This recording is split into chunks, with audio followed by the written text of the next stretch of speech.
नाट्य संस्कारातून व्यक्तिमत्व विकास घडवणारी संस्था नाट्य संस्कार कला अकादमी पुणे.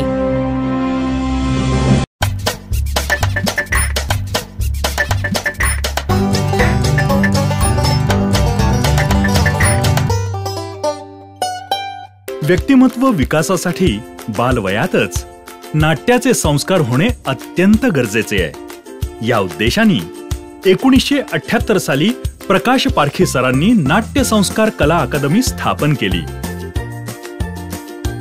गेल्या 40 वर्षांपासून ही बालनाट्य शिबिरे सातत्याने चालू आहेत. लबाड लांडगा, मंग्या गारुडी आणि जादूची पुंगी, भित्रा राजपुत्र, बिन कपड्यांचा राजा अशा बालनाट्यांनी सुरुवात झाली. ढब्बू ढोल, रिमोट गोल,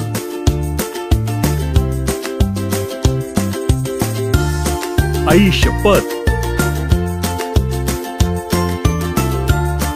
आजोबांच्या धमाल गोष्टी या बालनाट्यांचे महाराष्ट्रभर अनेक यशस्वी प्रयोग होत आहेत. संस्थेच्या बालनाट्य प्रशिक्षण शिबिरातून अनेक कलाकार उदयास आले. राष्ट्रपती पुरस्कार विजेते अमित फाळके आणि अश्विन चितळे, प्रख्यात आंतरराष्ट्रीय कीर्तीची मराठी आणि हिंदी सिने जगतातली अभिनेत्री सोनाली कुलकर्णी, लेखक, दिग्दर्शक, अभिनेता, चित्रपट निर्माता योगेश सोमण, अभिनेता लोकेश गुप्ते, नचिकेत पूर्णपात्रे, युवा अभिनेते सक्षम कुलकर्णी, अथर्व कर्वे, शिवराज वायचळ, युवा अभिनेत्री शिवानी रांगोळे, तेजश्री वालावलकर, प्रियदर्शनी इंदलकर, श्रुती कार्लेकर हे सगळे नाट्य संस्कारचेच विद्यार्थी. बालवयात नाट्य संस्कार झालेले कलाकार आज प्रसिद्धीच्या शिखरावर असतानाही संस्थेचं ऋण मानतात. म्हणूनच सुबोध भावे आपल्या अत्यंत व्यस्त कारकिर्दीमधून वेळ काढून नाट्य संस्कारच्या बालनाटिकांमधून अजूनही अतिशय प्रेमाने काम करतो. नाट्य संस्कार म्हणजे फक्त अभिनय नव्हे, तर रंगभूषा, वेशभूषा, प्रकाश योजना, पार्श्वसंगीत, नेपथ्य, लेखन आणि दिग्दर्शन सुद्धा. याचे योग्य मार्गदर्शन संस्थेच्या बालनाट्य शिबिरांमध्ये मिळाल्यामुळे चित्रपटसृष्टीमध्ये रंगभूषाकार अमोद दोशी, स्वतःची ऑडिओ व्हिडिओ निर्मिती संस्था असलेला महेश लिमय, वेशभूषाकार चैत्राली डोंगरे, लेखक, दिग्दर्शक, अभिनेता दिग्पाल लांजेकर, लेखक, दिग्दर्शक अपूर्व साठे,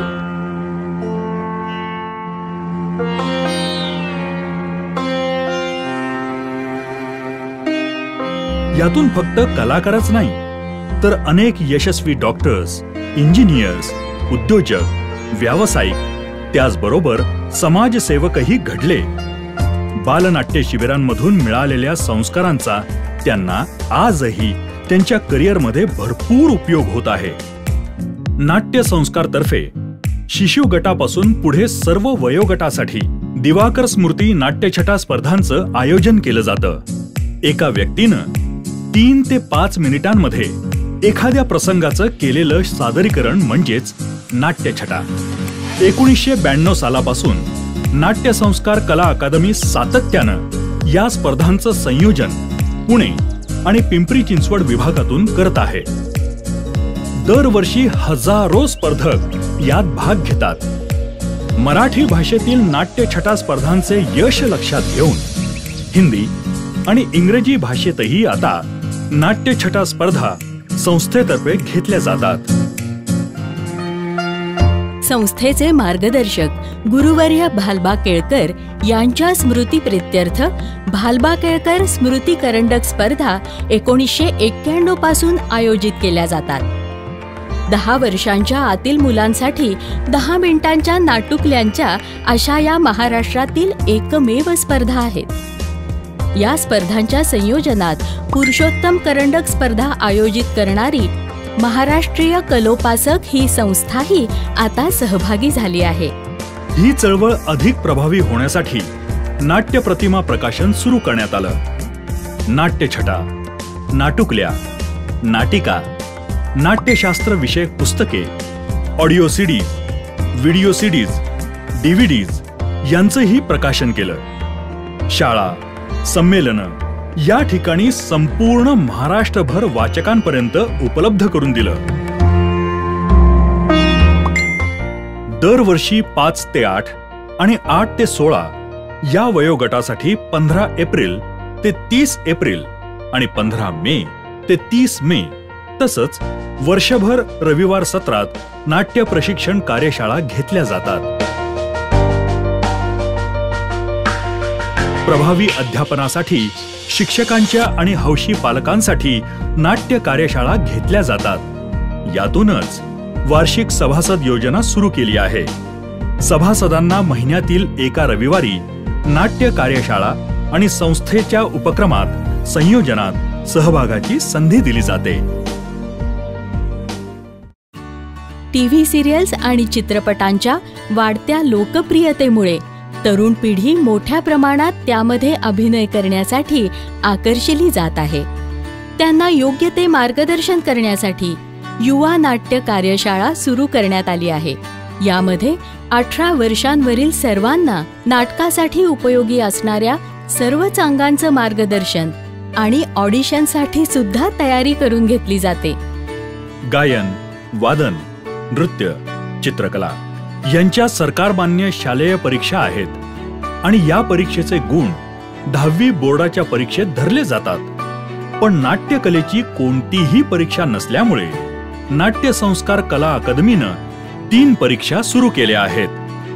7 वर्षांवरील वयोगटासाठी बालनाट्य संस्कार, 9 वर्षावरील वयोगटासाठी किशोर नाट्य संस्कार आणि 12 वर्षांवरील वयोगटासाठी कुमार नाट्य संस्कार. आनंददायी शिक्षण याच्यासाठी सगळ्यात चांगला उपाय म्हणजे अभ्यास नाट्य. शालेय अभ्यासक्रमात गणित, इंग्रजी, विज्ञान इत्यादी विषय मनोरंजक आणि सोप्या पद्धतीने शिकवले जावेत यासाठी नाटकाचा उपयोग केला जावा म्हणून अभ्यास नाट्य ही चळवळ हाती घेतली आहे.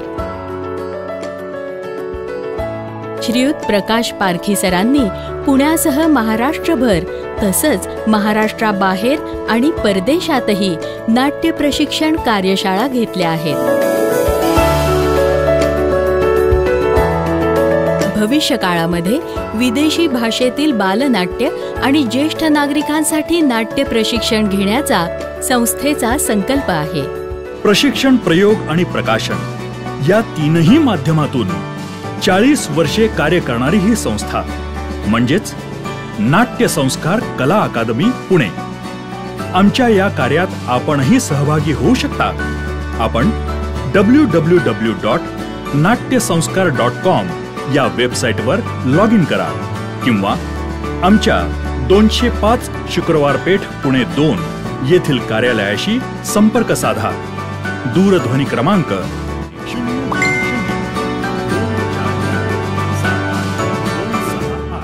नाट्य संस्कारातून व्यक्तिमत्व विकास घडवणारी संस्था नाट्य संस्कार कला अकादमी पुणे.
स्वागताच्या शब्दांनी व्हावा प्रारंभ या सोहळ्यातून या इतिहासाची सुरुवात व्हावी नवी. स्वागत करण्यासाठी माधुरी ओक यांना विनंती करते. त्यांनी स्वागतपर आपले 2 शब्द सांगावेत. स्नेह नमस्कार. आजच्या बक्षीस समारंभाच्या कार्यक्रमासाठी आवर्जून आलेले आमचे बालचमू आणि त्यांचे पालक, त्यांना सगळ्यांना नमस्कार. त्यांचं सगळ्यांचं स्वागत आहे. आजचे एक सोडून 2 मनोज लाभलेले आहेत आपल्याला, मनोज देवणकर आणि मनोज डाळिंब सर, आणि विश्वस्त आपल्या निरगुडकर ताई, प्रमुख विश्वस्त प्रकाश पारखी सर, आम्ही मधुश्री कला आविष्कारची मी संचालिका आणि नाट्यसंस्कार कला अकादमीची विभाग प्रमुख या नात्याने आपणा सर्वांचं उपस्थितांचं हार्दिक हार्दिक हार्दिक स्वागत करते. धन्यवाद. आजचा हा कार्यक्रम नेहमीच्या पठडीतला नाही आहे. आता मान्यवर तर उपस्थित आहेतच, पण आज शिशु गटा ते मोठ्या गटापर्यंत जे काही आपले स्पर्धक आहेत, प्राथमिक फेरी झाली, अंतिम फेरी झाली, निवड झाली, सगळं काही झालं. आता बक्षिसाच्या आशेने आपण इथे सगळे जमलेलो आहोतच. पहिल्या क्रमांकाचे जे आलेले आहेत त्या विद्यार्थ्यांचं आणि मग त्या गटांचं सादरीकरण आणि मग बक्षीस असं आपण करणार आहोत. असं या आजच्या कार्यक्रमाचं स्वरूप आहे. आणि मग शिशुगट ते चौथी गट असं झाल्यानंतर आपल्याला छान छान मार्गदर्शन पण ऐकायचं आहे. तर प्रथम शिशु गटाच्या विद्यार्थिनीला मी बोलवत आहे.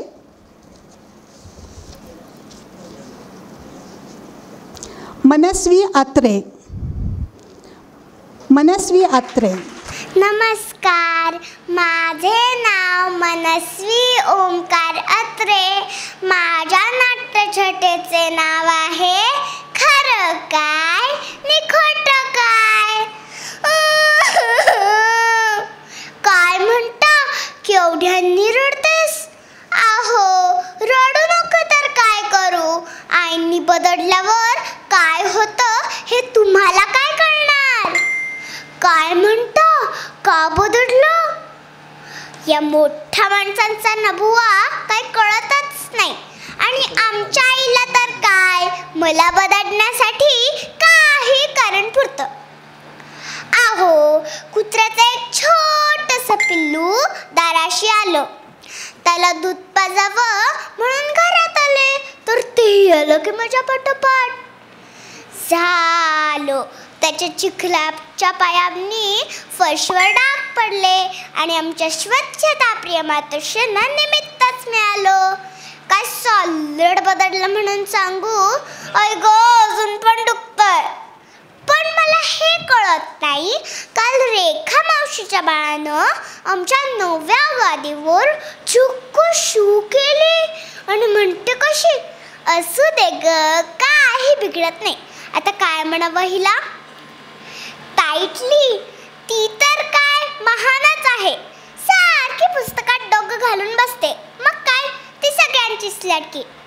परवा दुपारी शेजारच्या प्रियंकानं हाक मारली तर सांगते, तिला सांग झोपले म्हणून. चक्क खोटं बोलायला सांगते मला. आणि आमच्या मासाहेब तिचंच कौतुक करतात, काय छान कटवलंस म्हणून. खोटं कधी बोलू नये म्हणून सांगणारी आमची आजी जेव्हा धडधडीत खोटं बोलते तेव्हा तर कहरच होतो. कालचीच गोष्ट घ्या ना, रेखा मावशीने विचारलं, आहो वास्तुशांतीला का नाही आला? तर सांगते, आत्ताशी गुडघे दुखतात ग माझे, बाहेर जाणंच होत नाही कुठे. तरी बरं, गेल्याच रविवारी चांगली 2 तास गेली होती आत्यासोबत तुळशीबागेत शॉपिंगला. त्या दिवशी बाबा घरीच होते. शेखर काकांचा फोन आला तर त्यांनी आईला खुणूनच सांगितलं, कट्टवतला नाहीये म्हणून सांग. आता तर हद्द झाली बे या मोठ्या माणसांची. मी विचार केला, आपण हे बघाव्यांच्यासारखं वागून. आहो, काल आईने मस्त TV लावून दिलेला. म्हटलं घ्यावी आज घरच्या अभ्यासाला सुट्टी. आज बाईंनी विचारल्यावर ठरवूनच खोटं बोलले. म्हटले, हो हो झालाय की गृहपाठ करून. आणि बाईंनी वही बघितल्यावर अशी सणसणीत लावून दिली गालावर की बस चार बोट उठले गालावर. तेव्हा कळलं खरं काय आणि खोटं काय यातलं अंतर. तेव्हा ठरवलं मोठं होईपर्यंत अजिबात खोटं बोलायचं नाही. काय म्हणता खरं की काय? हो हो अगदी खरं, गळा शपथ खरं. धन्यवाद.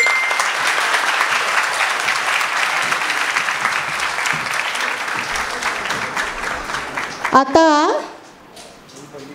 गट क्रमांक पहिला शिशू. आता आपण जिचं ऐकलं ती इयत्ता पहिली दुसरीतली आहे. हो, आता शिशु गटातला आयुष आफळे. माझे नाव आयुष अनुप आफळे. माझे नातेछतेचे नाव आहे. खरं काय आणि खोटं काय? काय म्हणतात केवढा निरडतोस? अहो रडू नको तर काय करू? आणि चोपल्यावर कसं होतं ते तुम्हाला कसं कळेल? काय म्हणतात का चोपलं या मोठ्या माणसांचं बुवा कळतच नाही. आणि माझ्या आईला तर काय मग चोपण्यासाठी काही कारण चालतं. अहो एक कुत्र्याचं छोटंसं पिल्लू आमच्या दारापाशी आलं. त्याला मी दूध पाजावं म्हणून स्वयंपाकघरात गेलो तर तेही माझ्या पाठोपाठ येऊ लागलं. त्याच्या चिखलाच्या पायाने फरशी थोडीशी खराब झालं. माझ्या स्वच्छताप्रिय आईला कारणच मिळालं का सॉलिड चोपलं ना. आई ग अजून मी दुखते. पण मला हे कळत नाही तर काय रेखा मावशीच्या बाळाने आमच्या नव्यापेक्षा तर शो करून टाकली. मग आई कशी म्हणते जाऊ दे ग काय नाही बिघडत. आता हिला काय म्हणावं? आता हिला स्वच्छता प्रिय नाही. हे किती खोटेपणाचे वागणे. खोटं बोलायचं नाही अशी माझी सांगणारी आजी जेव्हा धडधडीत खोटं बोलते तेव्हा तर कहरच होतो. कालचीच गोष्ट बघा ना. रेखा मावशीने विचारलं अहो आजी काल वासू शांतीला का नाही आलात? मग आजी कशी म्हणते अगं अलीकडे गुडघे खूप दुखतात ग त्यामुळे बाहेर जाणेच होत नाही. काय म्हणतात खरंच की काय? अहो छे हो कालच आमची आजी आत्यासोबत 4 तास गेली होती तुळशीबागेत शॉपिंगला. त्या दिवशी बाबा घरीच होते आणि त्याच दिवशी आमच्याकडे मस्त पुरणपोळीचा स्वयंपाक होता. मग काय म्हणतात बाबांनी मस्त पुरणपोळी खाल्ली आणि बाबा चक्क झोपायला गेले. तेवढ्यात शेखर काकांचा फोन आला तर त्याने आईलाच दिल्या बोलायला लावला. म्हटले का तो त्याला घरी नाही असं सांग. या मोठ्या माणसांची हट्ट झाली. मी विचार केला तर आपणही यांच्यासारखं वागून बघावं. मग मी पण काल मनसोक्त खाल्लं आणि अभ्यास केलाच नाही. दुसऱ्या दिवशी बाईंनी विचारल्यावर मी ठरवूनच खोटं बोललो. हो मी केला अभ्यास. तर बाईंनी माझी बुक बघितली तर एक सणसणीत कानाखाली दिली की बस तेव्हा कळलं खरं आणि खोटं मधलं अंतर.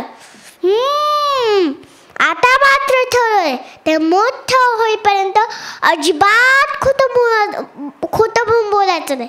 काय म्हणतात खरं आहे ना. धन्यवाद. छान सादरीकरण झालेलं आहे. आता आपण आपल्या पाहुण्यांचा परिचय जाणून घेऊया. आपल्याला आज लाभलेले अध्यक्ष डॉक्टर श्री मनोज वसंत देवळेकर त्यांचा प्राथमिक शिक्षण नूतन मराठी विद्यालय पुणे येथे झालेलं आहे आणि महाविद्यालयीन शिक्षण सप महाविद्यालय पुणे, व्यावसायिक शिक्षण चंद्रशेखर आगाशे महाविद्यालय इथे झालेलं आहे. सरांना आत्ता विद्या वाचस्पती सावित्रीबाई फुले विद्यापीठ यांनी नुकतंच ही पदवी प्रदान केलेली आहे. त्यासाठी एकदा जोरदार टाळ्या. सद्य पदभार कार्यकारी मंडळ सदस्य ज्ञानप्रबोधिनी, केंद्र प्रमुख ज्ञानप्रबोधिनी निगडी केंद्र, प्राचार्य ज्ञानप्रबोधिनी नवनगर विद्यालय निगडी. अभ्यासासाठी त्यांनी विदेश दौरे देखील केलेले आहेत. त्यात 2007 साली अमेरिका, 2012 साली लंडन आणि 2019 साली देशातील माध्यमिक शाळांचा बँगलोर अहमदाबाद, दिल्ली अशा अनेक राज्यातून त्यांनी अभ्यास दौरे केलेले आहेत. सरांचा परिचय मोठा आहे, पण मी तुम्हाला थोडक्यात वाचून दाखवत आहे. वरिष्ठ श्रेणीचं प्रशिक्षण वर्ग ते घेतात. कबड्डी जिल्हा पंच परीक्षा त्यांनी उत्तीर्ण केलेली आहे आणि इंटरनॅशनल ऑलिम्पिक कमिटीच्या द्वारा जो सॉलिडॅरिटी कोर्स आहे तो देखील त्यांनी केलेला आहे. 1989 पासून गेली 32 वर्ष ते शारीरिक शिक्षण व गणित विषय अध्यापकाचं काम करत आहेत. तसेच उन्हाळी आणि हिवाळी सुट्ट्यांमध्ये विविध प्रकारच्या शिबिरांचं ते आयोजन करतात आणि ते यशस्वी आयोजन असतं. दरवर्षी विद्यालय ते 250 विद्यार्थ्यांचे ग्रामीण भागात तंबूतील शिबिरांचं आयोजन ते करतात. शालेय विद्यार्थ्यांचे शारीरिक शिक्षणाचे गुणात मूल्यांकन करून तंदुरुस्तीच्या घटकाद्वारे त्यांची योजना अनेक वर्ष राबवलेली आहे. मातृमंदिर विश्वस्त संस्थाद्वारा अध्यापकोत्तम पुरस्कार मिळालेला आहे. तसंच परशुरामीय पुरस्कार सर परशुराम भाऊ हे कॉलेज जे आहे, विद्यालय जे आहे, तिथे माजी विद्यार्थी संघटनेद्वारा 2005 साठीचा आदर्श क्रीडा शिक्षकाचा पुरस्कार त्यांना मिळालेला आहे. विश्व विवेक फाउंडेशन आदर्श क्रीडा मार्गदर्शक पुरस्कार जानेवारी 2006मध्ये Purnabrahma sports and health promotion academy औरंगाबादद्वारा कैलासवासी श्री सुधीरदादा जोशी स्मृतिप्रित्यर्थ क्रीडा तपस्वी पुरस्कार देखील त्यांना प्राप्त झालेला आहे. आणि पिंपरी चिंचवड शहर क्रीडा व शारीरिक शिक्षण महासंघाद्वारा क्रीडा जीवन गौरव पुरस्कार यांनी ते सन्मानित झालेले आहेत. असे हे आपल्याला आज अध्यक्ष म्हणून लाभलेले व्यक्तिमत्व अष्टपैलू आहे. त्यांचा सत्कार करण्यासाठी मी प्रकाश पारखी सरांना विनंती करते, त्यांनी त्यांचा सत्कार करावा.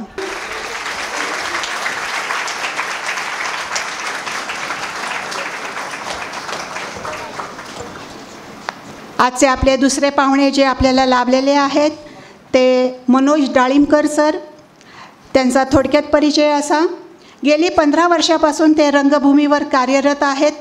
आत्तापर्यंत 16 2 अंकी नाटक व 35 एकांकिकांमध्ये दिग्दर्शन, अभिनय आणि नेपथ्य यात त्यांचा मोलाचा सहभाग आहे.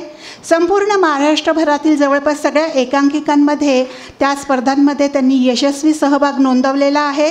राज्य नाट्य स्पर्धेमध्ये सातत्याने त्यांचा यशस्वी सहभाग नोंदवलेला आहे. आत्तापर्यंत 700पेक्षा जास्त बक्षिसाचे मानकरी ते गेल्या 15 वर्षात ठरलेले आहेत. त्यांची गाजलेली काही 2 अंकी आणि एकांकिका अशा आहेत: गाव वाघ, मरे एक त्याचा, आय ती agree, the conscious, figure factor, पूर्ण विराम, अनाथ, लव्ह इन रिलेशनशिप, अल्पविराम, गप्पा, शिमगा इत्यादी.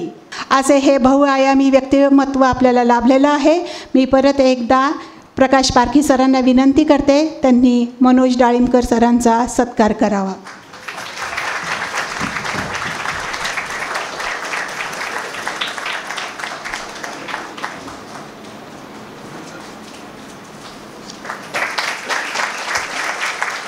काव्यगान, नृत्यनाट्य प्रोत्साहन इथे लाभले, किती गुणी गलावंत या संस्थेने घडवले. असे हे आपले आजचे व्यक्तिमत्व. आता जे सादरीकरण झालेलं आहे त्यांचा आपण कौतुक करूया. गट क्रमांक 1 शिशु गट, उत्तेजनार्थ अद्वैत बोडके.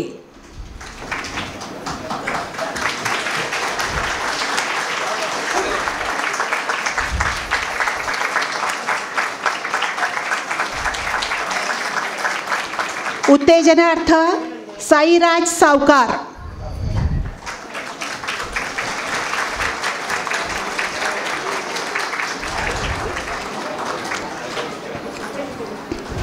उत्तेजनार्थ स्वानंदी भागवत.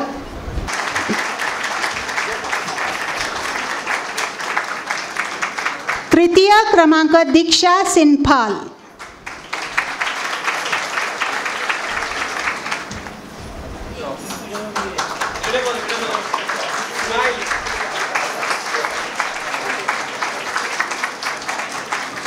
द्वितीय क्रमांक युवान शिंदे. प्रथम आयुष आफळे.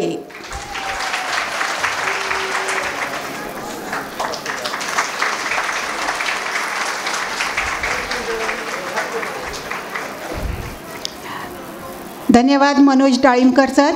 आता गट क्रमांक 2 इयत्ता पहिली दुसरी या गटाचं पारितोषिक वितरण करणार आहेत मनोज देवळेकर सर.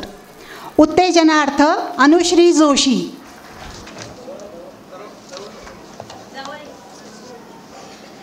पाटील.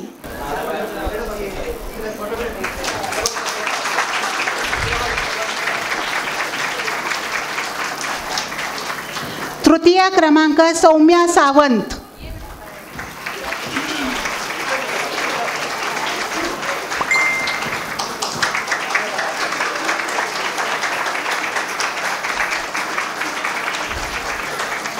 द्वितीय क्रमांक श्रीमयी वायचळ.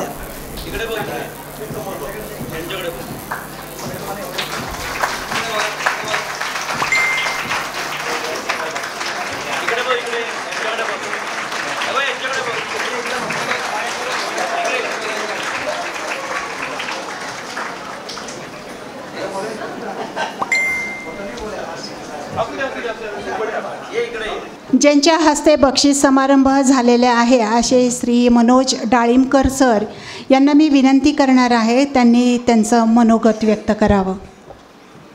पीठावर उपस्थित असलेले सर्व सन्माननीय आणि समोर उपस्थित असलेले सर्व पालक आणि माझ्या बालमित्रांनो, मला माहिती आहे कारण मी पण तुमच्या स्टेजमधनं गेलेलो आहे.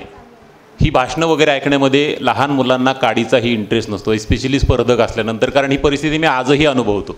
हे पटपट संपवा आणि पुढची बक्षिसं कोणाला मिळाली ते आम्हाला सांगा, ही उत्सुकता प्रत्येकाच्या मनात असते. त्यामुळे मी फार ताणणार नाही, फार मार्गदर्शन करायची ही वेळ आहे असं नाही. पण या ठिकाणी मला खरं तर सगळ्यात अगोदर मी पारखी सरांचा खूप ऋणी आहे. त्यांनी हा मोठा सन्मान दिला आणि मला या ठिकाणी या कार्यक्रमासाठी बोलवलं.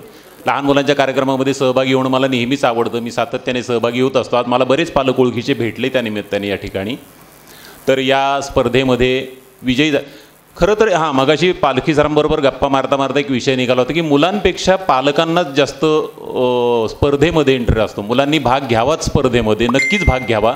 पण जिंकलंय कोण, हारलंय कोण, बालमित्रांनो हे फक्त लक्षात ठेवा. कुणीही जिंकू देत किंवा कुणी हारू देत, आपण भाग घेतलाय ना, ते महत्त्वाचं आहे. आता या स्टेजला तुम्ही या वयामध्ये या ठिकाणी या व्यासपीठावर येऊन पारितोषिकं घेतली आहेत. मी पण या व्यासपीठावर गेल्या 2-3 वर्षांपूर्वी एक एकांकिका सादर केली होती. मला वयाच्या 40-45 वर्षी या व्यासपीठावर पाय ठेवायला मिळालं. तुम्ही या वयामध्ये इथून सादरीकरण करून बक्षीस घेऊन जाता, हीच मोठी अचिव्हमेंट आहे. त्यामुळे कोण जिंकलं कोण हारलं या वयात हा विचार करायचाच नसतो. मला असं वाटतं की पारखी सरांचं ही स्पर्धा सुरू करण्यामागचा उद्देश एकच असावा की मुलांमध्ये कॉन्फिडन्स यावा. बऱ्याच तुमच्यापैकी आज मला वाटतं पुण्यापेक्षा पिंपरी चिंचवडमध्ये आमच्या 800 विद्यार्थी, म्हणजे पुण्यात 400 विद्यार्थी सहभागी झाले होते आणि आपल्या पिंपरी चिंचवडमध्ये 800 विद्यार्थ्यांनी सहभाग घेतला होता.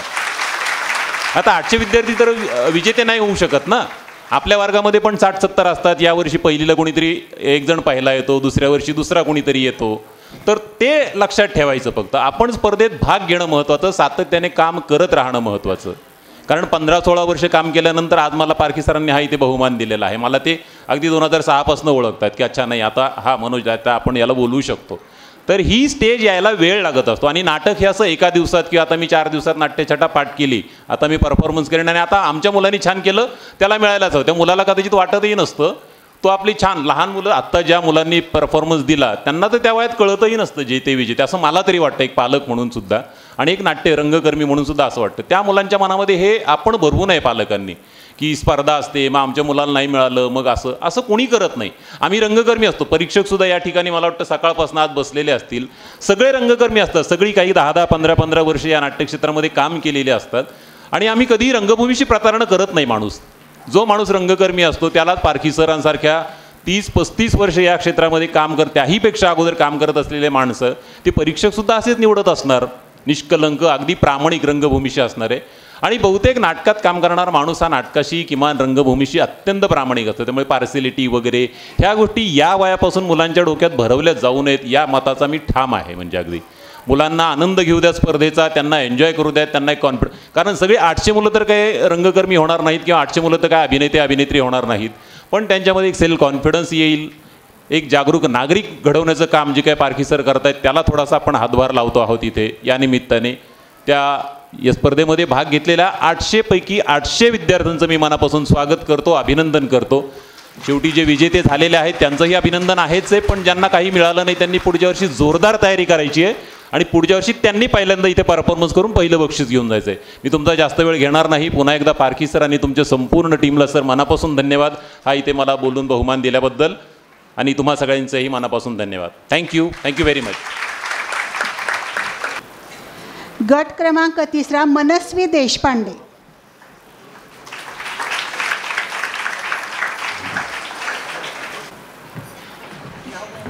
नमस्कार, माझं नाव आहे मनस्वी राहुल देशपांडे.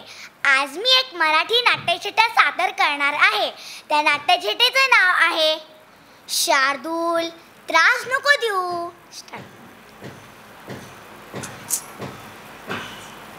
ए आई, ओरड नको या शार्दूलला. बघ ना कसा त्रास देतोय मला. नंतर तूच मला ओरडशील की मी अभ्यास करत नाही. अगं आम्हाला पुस्तकच हातात नाही धरू देते, सारखा ओरडतोय. काय तुझ्या पोळ्या होईपर्यंत खेळू? मी नाही, जा. मला खूप अभ्यास आहे आणि अभ्यास नाही केला की शाळेत बाई मला ओरडतात. आता कालचं बघा, याच्यामुळे बाई मला सगळ्यांसमोर ओरडल्या. माझ्या छान केलेल्या अभ्यासावर काट मारून ठेवली. बाई म्हणतात, कशा वही नीट ठेवता येत नाही का? किती सांभाळून घ्यायचं. एक तर तुम्ही सगळे त्याचेच लाड करतात आणि मी काही सांगायला गेले की माझी चूक दिसती. सगळी खोली पसरवायची ह्याने आणि ओढे खाऊन आवरायची मी. त्याला कोणी रागवत नाही. मला मात्र कधी कधी धपाटे पण मिळतात. शार्दूल, आता मार खाशील. दे माझी पेन्सिल. अरे अरे अरे, लगेच भोकाड बसायला काय झालं? मारलंय का? नको देऊ पेन्सिल. काय तो उगाच रडतोय, मी काही नाही केलेलं. बघा, असा आहे सगळा प्रकार. ही लहान भावंड म्हणजे डोक्याला ताप असतात नसती. वाटलं होतं छोटा भाऊ आला की कोणीतरी मला खेळायला मिळणार, तो मला ताई म्हणेल, आम्ही दोघं सोबत नाच करू, खाऊ खाऊ. पण हे तर भलतंच प्रकरण झालंय. शार्दू, तुला कलर करायचं का? हे घे वही आणि कलर. मारत देस रे होत्या. आणि आता देशील का माझी पेन्सिल बरं? नशीब बसला शांत. म्हणजे कधी कधी ऐकतो तो माझं. काही काही गोष्टी जमते आमची जोडी. आता आमच्या दोघांचं पण एकच फेवरेट कार्टून आहे, पेपा पिग. कमीत कमी टीव्ही वरून तरी भांडणं होत नाहीत. आणि आमच्या मोत्याशी तर आम्ही मस्त खेळतो. काय आई, झाल्या तुझ्या पोळ्या? आता तू घेऊन चाललीस त्याला? कशाला ग? बसलाय ना तो शांत. माझा पण अभ्यास चाललाय. काय उद्यापासून पाळणा घरात? पण का? मला त्रास देतो म्हणून? आणि किती वेळ? 4 तास? नको नको नको नको. सांग बरं, तुम्हाला शाळेत न आली की तो दिसला नाही तर मला चेन पडते का? आणि जर त्या पाळणा घरात त्याला माझी आठवण आली तर रडत बसेल ना तो. नको. मी काय म्हणते, उद्यापासून मी लवकर अभ्यास करून घेत जाईल. नाही तर जेव्हा तो झोपला असेल तेव्हा मग तुझं काम उस्तर मला त्याच्याशी खेळता येईल व त्याला सांभाळता पण येईल. पण नको, शार्दूला पाळणा घरात नको. शार्दूल चिमट्या नको काढूसा, नाही तर बघ बर का पाळणा घरात ठेवीन. धन्यवाद.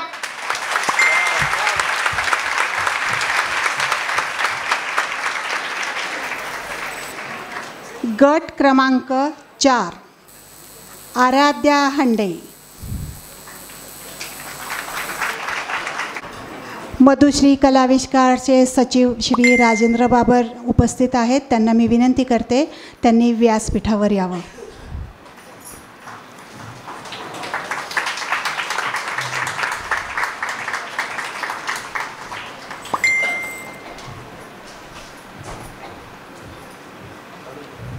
आराध्या. नमस्कार, माझे नाव आराध्या रघुनाथ हंडे. माझ्या नाट्यछटेचे नाव आहे आहेच मी दांडगोबा. अरे सम्या, अरे पण मुद्दाम कुठे मारला मी बॉल? अरे पण चाललास कुठे? झालं, आता हा सम्या जाऊन आईला नाव सांगणार.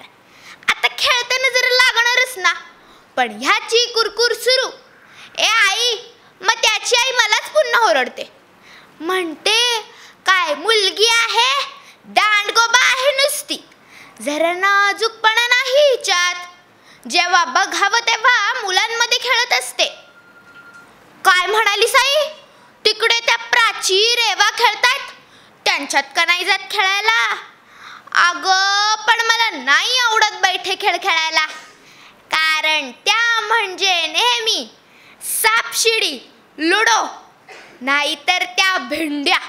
म्हटलं जरा क्रिकेट तरी खेळूया, तर त्यांचं आपलं नेहमीप्रमाणे नाही नको, आमचे पाय दुखतात.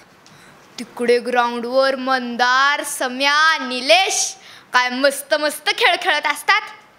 त्यांचे खेळ म्हणजे क्रिकेट, फुटबॉल, कबड्डी, काय मजा येते. मग मीही जाते त्यांच्यात खेळायला. पण तिकडे गेले की त्या देशपांडे काकू लगेच म्हणतात, आली का दांडगोबा कबड्डी खेळायला? मला हे मात्र कधीच समजत नाही. सर्वजण उठसूट मलाच का बोलतात? आता त्या दिवशीचीच गोष्ट. शाळेत मधल्या सुट्टीत राजूने मुद्दामून नीलमचा डबा सांडवला आणि लागला की फिदी हसायला. नीलम बिचारी रडायला लागली. मग मी म्हटले राजूला, काय रे राजू, का सांडलास नीलमचा डबा? थांब सांगतेच मॅडमना. तर म्हणतो कसा, जास्त ताकद आहे म्हणून दादागिरी करू नकोस, मिलिटरीतली कॅप्टन समजतेस की काय स्वतःला? आता माझ्यात जास्त ताकद आहे, त्याला मी तरी काय करू? आणि ताकद काय आपोआप येत नाही. सगळ्या भाज्या खाते म्हटलं मी, तेही न कुरकुर करता. रोज 1 ग्लास दूध पिते आणि ग्राउंडला 2 फेऱ्या मारते. मग काय ताकद आपोआप येणार आहे. आणि आपण बाबा उगाच कोणावर दादागिरी करत नाही. पण जर आपल्याला कोणी त्रास दिला तर काय रडत बसायचं? आपल्याला नाही जमणार. पण शिवमच्या मुंजीच्या दिवशी मला सर्वांचा फार म्हणजे फार राग आला होता. आणि खरं तर वाईटही वाटलं होतं. मुंजीसाठी अजीना हौशेनं परकर पोलकं शिवलं होतं. म्हणाली नेस मुंजीला. मुंजीचं आमचं जेवण वगैरे आटोपल्यावर अमुला आणि अभिला एक मोठं पेरूचं झाड दिसलं. ते दोघेही झाडावर चढले. मग मीही चढले झाडावर. तेवढ्यात तिकडून आजी आली आणि म्हणाली, आराध्या पहिले खाली उतर बघू. एवढी मोठी झाली पण हिचा धट्टिंगपणा काही संपायचा नाही. दांडकट कुठली, एवढा हौशेनं शिवलंय परकर पोलकं, पण घालायची अक्कल कुठे? सर्वजण माझ्याकडे बघून हसत होते. आणि आमू आणि अभि झाडावर बसून पेरू खात होते. त्यांना नाही कोणी ओरडलं. वा रे वा, असा राग आला होता सर्वांचा. पण माझ्या आईने मला एक गोष्ट सांगितली आहे, कोणाच्या बोलण्याकडे फार लक्ष देऊ नये, पण आपल्या बोलण्याने कोणाला त्रास होणार नाही असंही बोलू नये. काय मग पटलं ना तुम्हालाही माझ्या आईचं बोलणं? धन्यवाद.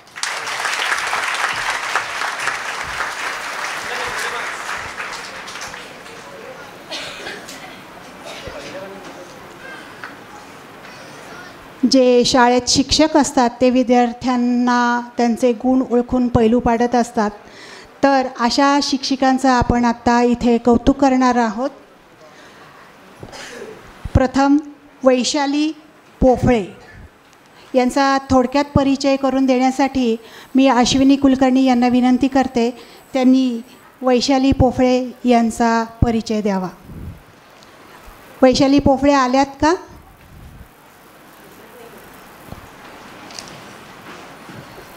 तसेच आपल्या दुसऱ्या शिक्षिका आहेत. प्रथम वैशाली पोफळे यांचा परिचय आपण ऐकूया. त्या उपस्थित नाही आहे, पण तरीसुद्धा त्यांचा थोडक्यात परिचय आपण जाणून घेऊ.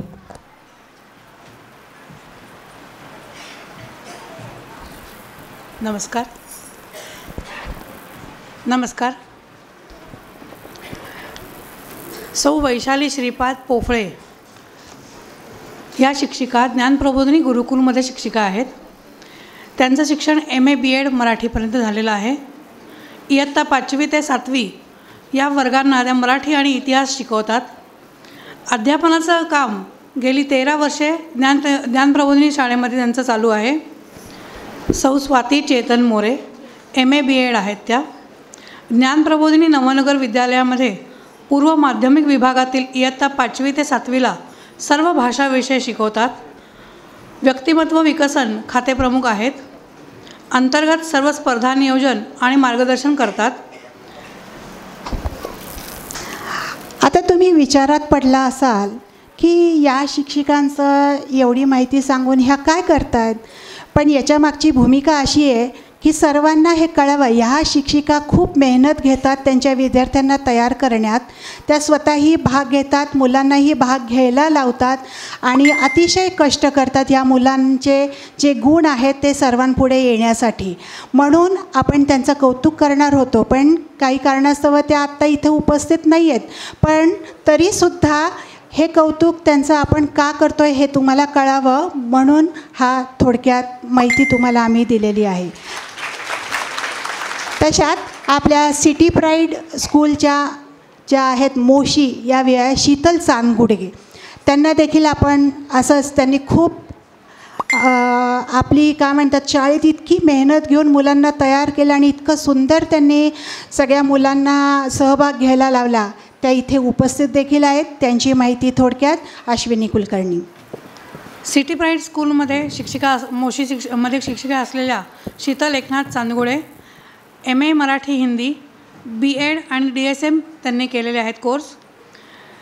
या मराठी विषयाच्या शिक्षिका आहेत.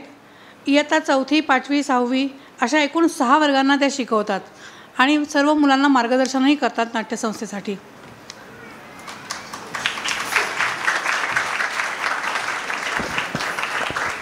मी दीपालीताईंना विनंती करते त्यांनी शीतल चांदगुडेचं कौतुक करावं.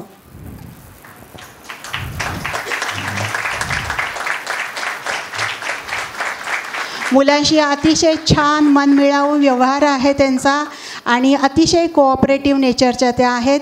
आणि सिटी प्राईड स्कूल मोशी इथे खूप असंख्य विद्यार्थ्यांना त्यांनी प्रोत्साहित करून भाग घ्यायला लावला. धन्यवाद. आतापर्यंत आपण सगळ्या स्पर्धकांचं सादरीकरण बघितलं, ऐकलं, पण हे नेमकं परीक्षण कसं होतं, काय त्रुटी असू शकतात, कुठल्या धर्तीवर त्यांचं परीक्षण होतं, याचं थोडक्यात मनोगत व्यक्त करण्यासाठी आपण परीक्षक श्री अमोल जाधव यांना मी विनंती करते त्यांनी येऊन मनोगत व्यक्त करावं. सर्व स्पर्धक, पालक या सर्वांचं अभिनंदन. कारण प्राथमिक फेरी पार करून तुम्ही अंतिम फेरीमध्ये आला म्हणजे तुम्ही तिथेच विजेता झाला होता. आता फक्त सर्वांना ट्रॉफी देणं, प्रशस्तीपत्रक देणं हे शक्य नसल्यामुळे तुमच्या सर्वांच्या वतीने काही मुलं प्रातिनिधिक स्वरूपामध्ये ते बक्षीस घेत आहेत. आज परीक्षण जे करण्यात आलं त्याबद्दल खरोखर खूप आनंद वाटला की लॉकडाऊनच्या काळापासून मुलांच्या हातामध्ये मोबाईल आले. मोबाईलचे जसे दुरुपयोग झाले तसे काही चांगले पण उपयोग झाले. त्याचं थोडंसं चित्र आज पाहायला मिळालं की मुलांचं सादरीकरण खूप सुंदर झालं. पूर्वी आम्ही परीक्षणासाठी यायचो तेव्हा जी छोटी गटाची मुलं होती या मुलांच्या इतक्या जवळ बसावं लागायचं की त्यांचा आवाज आमच्या कानापर्यंत पोचायचा नाही. परंतु आता टेक्नॉलॉजी किंवा गॅजेट्स याचा वापर मुलं इतकं सहजपणे करायला लागली की त्यांना आता सादरीकरण काय करायचं, कसं करायचं हे खूप सोपं झालं. त्यांना बऱ्याच गोष्टी माहिती झाल्या. पालकांचं मार्गदर्शन तर आहेतच, परंतु आत्ता आपण ऐकलं की शाळेतले शिक्षक देखील खूप मेहनत घेतात. त्याचंच प्रतिबिंब या मुलांमध्ये जाणवतं. आजच्या सादरीकरणामध्ये ज्या चांगल्या गोष्टी जाणवल्या त्या म्हणजे मुलांचे आवाज खूप छान खणखणीत होते, अभिनय सुंदर होता. जे आज आपण प्रथम क्रमांकाचं सादरीकरण जे मुलं करत आहेत त्याच्यामधून लक्षात येत असेल, मुलांची अभिनयाची समज खूप छान आहे. म्हणजे डाळिंबकर सरांना माहीत असेल की त्यांचं बालपण आमचं बालपण, या बालपणामध्ये आम्ही या वयामध्ये काय केलं हे आम्हालाच माहिती. यांच्या कितीक पटीने ही मुलं खूप सुंदर अभिनय करतात. खूप चांगला आवाज आहे, वाक्य कसं शब्दफेक असावी याची चांगली समज आहे, चेहऱ्यावरचे एक्सप्रेशन खूप छान आहेत. त्यामुळं परीक्षण करताना खरोखरच तो निकाल तयार करताना आम्हाला अक्षरशः कसरत करावी लागली की नंबर द्यायचा कोणाला. एवढ्या कमी फरकाने नंबर आपण काढलेले आहेत. फक्त आता थोडंसं पालकांसाठी मी थोडंसं सांगेल की काही गोष्टीमध्ये मुलांचे जे नंबर गेले किंवा नंबर येऊ शकला नाही, तर त्याचं एक कारण पहिलं म्हणजे दिलेली वेळ. मुलांच्या सादरीकरणासाठी जी दिलेली वेळ होती की शिशु गटाला काय वेळ होती, 2 ते काही 3 मिनटे 4 मिनटे असतील, किंवा मोठ्या गटाला 2 ते 4 मिनटे 3 ते 5 मिनिट, या वेळेच्या मध्ये आपलं सादरीकरण उरकलं गेलं पाहिजे. तुम्ही निवडलेली जी नाट्यछटा आहे, साधारणतः मुलं निवडत नाही, निवडण्याचं काम पालक करतो आपण. ही निवडताना आपला मुलगा कुठल्या वयोगटामध्ये आहे, आपला पाल्य सादरीकरण करण्यासाठीचा जो वेळ आहे त्या गटाचा, त्या वेळामध्ये ती नाट्यछटा संपली पाहिजे. आत्ता असं झालं की इतक्या सुंदर नाट्यछटा होत्या, फक्त वेळेच्या पुढं गेल्यामुळे आम्हाला त्या बाद कराव्या लागल्या. खूप सुंदर नाट्यछटा होत्या. तर ह्या वेळेची पुढच्या वर्षी सर्वांनी काळजी घ्यावी. दुसरं की विषय, मुलांचा वयोगट काय आहे त्या वयोगटाला साजेशी किंवा त्यांच्या भावविश्वाशी संबंधित असणारी नाट्यछटा निवडली जावी. किंवा जर तुम्ही लिहिणार असाल आपल्या मुलासाठी तर साधारणतः त्याचा वयोगट लक्षात घेऊन त्याचं लेखन केलं जावं. झालं असं की मुलांचा वयोगट काय होता त्याच्या वयोगटापेक्षा फार मोठ्या वयोगटाच्या नाट्यछटा मुलांनी सादर केल्या. तो नाट्यछटेचा प्रकार असल्यामुळे ती अंतिम फेरीला आली मुलं, परंतु तो विषय त्यांच्या भावविश्वाशी संबंधित नव्हता, तो अतिशय एकतर मोठ्यांचा होता. तर याचा विचार पालकांनी निवडताना करावा असं मला वाटलं. आणि आनंदाची गोष्ट अशी एक होती की खुला गट, आता बऱ्याच जणांना असं वाटतं की नाट्यछटा किंवा नाट्यसंस्कार कला अकादमी ही लहान मुलांसाठी काम करणारी संस्था आहे, पण असं नाही आहे. तर नाट्यछटा ही स्पर्धा ही जितकी लहान मुलांसाठी आहे तितकीच ती मोठ्यांसाठी आहे, तितकीच ती खुल्या गटासाठी आहे. आणि यावर्षी नाट्यछटा खुल्या गटामध्ये खूप छान नाट्यछटा सादर झाल्या, खूप चांगले स्पर्धक होते. आणि त्यामध्ये सुद्धा आम्हाला नंबर काढताना अशीच कसरत करावी लागली की खुल्या गटाला जनरली काय होतं की 3-4 नाट्यछटा अंतिम फेरीला येतात आणि त्याच्यामध्ये पहिला नंबर काढणं दुसरा नंबर काढणं सोपं होतं. परंतु आज अंतिम फेरीला खुल्या गटाला खूप नाट्यछटांची संख्या पण चांगली होती आणि त्याची क्वालिटी किंवा सादरीकरणाचे जे काही दर्जा होता तो अतिशय छान होता. ही चांगली बाब पाहायला मिळाली. मी बऱ्याच पालकांना विनंती करेल की तुम्हीसुद्धा सादरीकरणामध्ये खरंच भाग घ्या. तुम्ही जशा मुलांकडून अपेक्षा ठेवता की आपल्या मुलांनी हे करावं, स्टेजवर जाऊन ते करावं, तुम्ही करून बघा ना, मग तुम्ही त्याच्याकडून किती अपेक्षा ठेवायच्या ते ठरवू शकाल. त्यामुळं सर्व स्पर्धकांचं, बक्षीस विजेत्यांचं आणि अंतिम फेरीमध्ये आलेल्या सर्वांचं पुनश्च एकदा मी अभिनंदन करतो. आणि पुढच्या वर्षी देखील अशाच संख्येने भाग घ्या, पालकांनीसुद्धा भाग घ्या अशी विनंती करतो. धन्यवाद.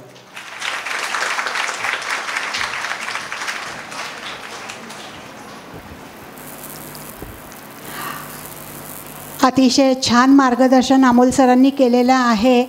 त्यामुळे आता नक्कीच पालकांना कळलं असेल की आपल्या पाल्याची तयारी करताना आपण कुठल्या पैलूंकडे लक्ष दिलं पाहिजे. आता जसजसे गट पुढे जात आहेत, पण सर्वांना एक नम्र विनंती आहे, पूर्ण कार्यक्रम झाल्याशिवाय कोणीही जाऊ नये. जसं आपल्या पाल्याचं कौतुक पाहायला आलेलं आहात तसं दुसऱ्या पाल्याचंही कौतुक पहा, त्यांचं सादरीकरण पहा, तुम्हाला खूप काही शिकायला मिळेल. त्यामुळे आपलं झालं आपण निघून गेलो असं कोणीही कृपया करू नये. आपल्यात उपस्थित असलेले सचिव मधुश्री कला आविष्कार श्री राजेंद्र बाबरजी यांचा सत्कार करण्यासाठी मी पारखी सरांना विनंती करते, त्यांनी त्यांचा सत्कार करावा.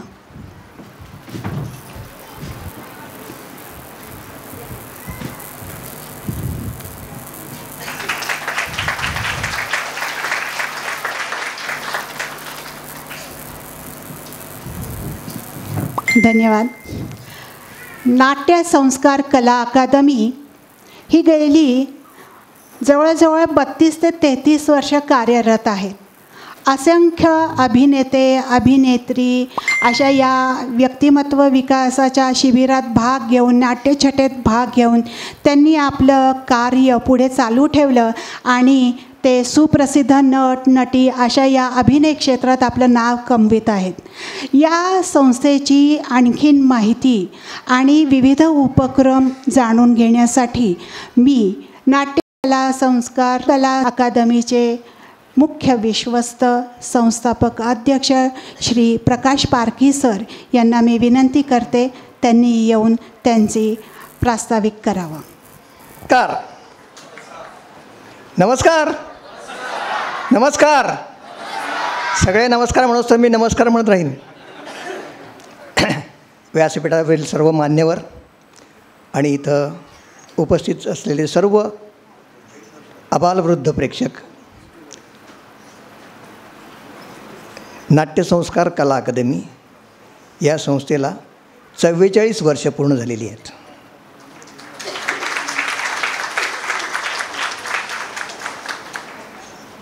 आणि दिवाकर स्मृती नाट्यगळा स्पर्धेला 32 वर्ष झालेली आहेत. हे 33वे वर्ष आहे. आज सकाळपासून खूप असे गमतीदार अनुभव असे आले की बरेच पालक असे भेटले की त्यांनी या नाट्यगळा स्पर्धेत भाग घेतला होता आणि त्यांची मुलं आता या स्पर्धेत भाग घेत आहेत.